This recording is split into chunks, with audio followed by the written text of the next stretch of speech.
Buenas tardes a todos, ¿qué tal? Soy Adolfo del Caño. De siempre me encantó la egiptología, hace ya bastante tiempo. Con el paso de los años conseguí crear un tallercito donde haces tus maquetas representativas, pero en este momento nos vamos a centrar en una zona muy determinada y es la cantera de Asuán. Los que hayáis visitado aquella zona os daréis cuenta que hay un trabajo muy complicado de llevar a cabo, y es la extracción de un obelisco que excavaron ya en el siglo XV a.C. Se trata del obelisco inacabado. Como digo, hay muchas teorías porque el lugar es complicadísimo, el trabajo entraña mucha dificultad para realizarlo. De hecho, el obelisco quedó totalmente olvidado. Pero a día de hoy he investigado un poquitín por ahí a ver si hay alguna teoría plausible que nos diga cómo se podía haber hecho, o por lo menos la extracción. El corte ya sabíamos, algún tipo de corte por desgaste o por golpeo de doleritas, o más bien alguna estructura donde los bloques eran golpeados contra la cantera, pero nos vamos a centrar en la extracción. Me llama mucho la atención el por qué no lo hicieron, pero también me llama mucho la atención el cómo lo iban a hacer. Yo creo que descartemos la oscilación, es complicada, descartemos el aprovechamiento de las inundaciones del Nilo, descartemos el acoplamiento de rodillos. Ya os digo que no es una zona plana como tenemos aquí en la maqueta, sino que es totalmente irregular. Yo aplicaría la teoría del volteo. El volteo sería más simple que todo lo demás. Aún así sería complicado, lógicamente. Tenemos la cantera original y ellos excavaron el foso. Excavaron el foso y determinaron el bloque. No pulieron el obelisco ni mucho menos. Simplemente hicieron una especie de contorno para poder sacar aquel grandísimo bloque. El siguiente paso, creo yo, y aquí empieza la invención, harían una excavación lateral en contorno. Si el obelisco es así de ancho, por ejemplo, imaginemos, pues harían una excavación lateral todo el contorno. Quiere decir que el obelisco estaría prácticamente suelto al 90%, pero quedaría fundido con la propia cantera todavía. El siguiente paso sería el respetar dos muretes por la parte de abajo. Imaginemos que el obelisco tiene 43 metros, yo calculo que los muretes, si tuvieran 2 metros de anchura por la longitud del obelisco lateral, sería suficiente. Es decir, que haríamos dos apoyos, y este detalle nos permitiría el excavar el obelisco completamente. Es decir, tendríamos dos apoyos, pero tendríamos tres vanos, tres zonas totalmente accesibles por debajo. ¿Qué paso sería el siguiente? El siguiente sería pasarle cuerdas por esos espacios. Y sería pasarle las cuerdas de un lado a otro, ya que si solo tenemos dos apoyos, tenemos lógicamente tres espacios libres. Es difícil la explicación, pero vamos a intentarlo. Pasaríamos unas maromas. Habría que tener en cuenta que estas maromas, con la longitud necesaria y el grueso necesario, pesaría bastante, con lo cual necesitarían meter unas cuerdas más finas y más fáciles de mover, tirarían de la propia maroma y quedaría anclada en la cantera. Voy a hacerlo de este lado para que se vea bien. Es un poco lento porque son muchas las cuerdas, pero creo que la maniobra sería más o menos esta.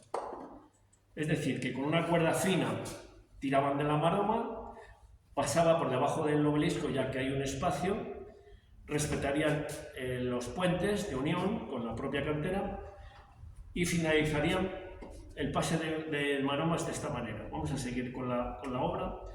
Podríamos haberlo hecho solo con una cuerda, pero prefiero que vayáis captando la idea de cómo se podía hacer el movimiento. Una serie de obreros, una serie de técnicas. Yo creo que la maroma en sí sería no serían maromas sueltas, sino sería una maroma que inicia el recorrido y vuelve. Nos evitaríamos siempre el tener que atar y el tema de desatar, en fin, sería una cosa totalmente lógica de hacer. Pasamos la siguiente, la anteúltima. En este caso yo creo que sería suficiente con 8 puntos de anclaje, que a su vez, como veis, se dividen en 2 más. Quiere decir, la maroma va y vuelve. Bueno, tenemos más o menos excavado el obelisco, solo tenemos 2 apoyos. Tenemos las maromas de trabajo pasadas por debajo, pero ¿qué ocurre ahora? Hemos dicho que el obelisco pesa 1260 toneladas.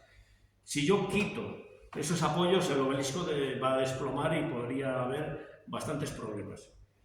Pero lo que vamos a hacer ahora es, si tenemos 3 espacios huecos, ya tenemos pasadas las maromas, las vamos a echar hacia el lado contrario. Uso este peine porque para mí es más fácil que tirar de una en una. Y lo que vamos a hacer es rellenar los espacios que tenemos por debajo. Rellenaríamos, o bien hay opciones, o rellenar los 2 extremos y trabajar en el central, o rellenar el central y trabajar por los extremos. Yo lo haría de esa manera. Yo creo que sería más fácil rellenar con escombro, con arena, toda la zona vacía entre los 2 muretes, completar ese asentamiento para que el obelisco, cuando le falten los muretes, que es el siguiente paso, lo que vamos a hacer es romper los muretes y el obelisco bajará un poquitín, pero simplemente se asentará sobre ya el relleno que tenemos hecho. Si el obelisco tiene 43 metros, imagino que el relleno podría estar comprendido entre 20 y 25 metros sin ningún problema. Y en una altura de unos 70-80 centímetros aproximadamente, que es la que cuando vamos a la cantera y nos introducimos debajo del obelisco, no siempre dejan hacerlo, pero en mi caso sí que pude verlo, y ese espacio es ya unos 70-80 centímetros, que bueno, no es que sea muy cómodo, pero ellos trabajaban en condiciones incluso mucho más extremas. A lo que vamos. Tenemos el obelisco totalmente ya suelto, porque hemos rellenado la parte central, hemos destruido, hemos excavado los 2 apoyos que tenía, con lo cual el obelisco está totalmente suelto.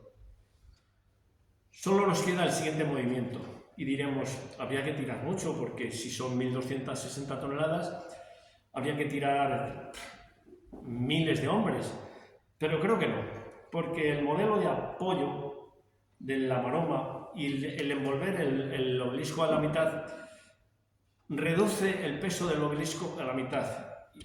Imaginaros que apenas estoy tirando y estoy moviendo el obelisco. Estamos hablando de 12 kilos, pero para levantar 12 kilos con un dedo es complicado.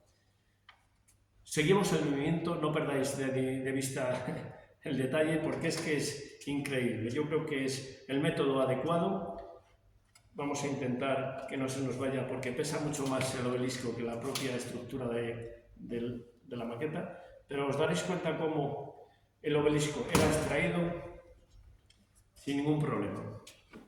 En la parte inferior solo queda el relleno, el obelisco estaría imperfecto por esta zona, sería cuestión de en esta posición alisarlo, y creo que el enigma, podríamos llamarlo así, quedaría resuelto, o por lo menos a tenerlo en cuenta. No me voy a extender mucho más, como siempre digo, darle una vuelta y me contáis vuestros comentarios. Si tenéis alguna opción mejor, pues grabarla y nos la mandáis, pero creo que este método del volteo era el ideal para aquel lugar. Muchas gracias. Hasta ahora.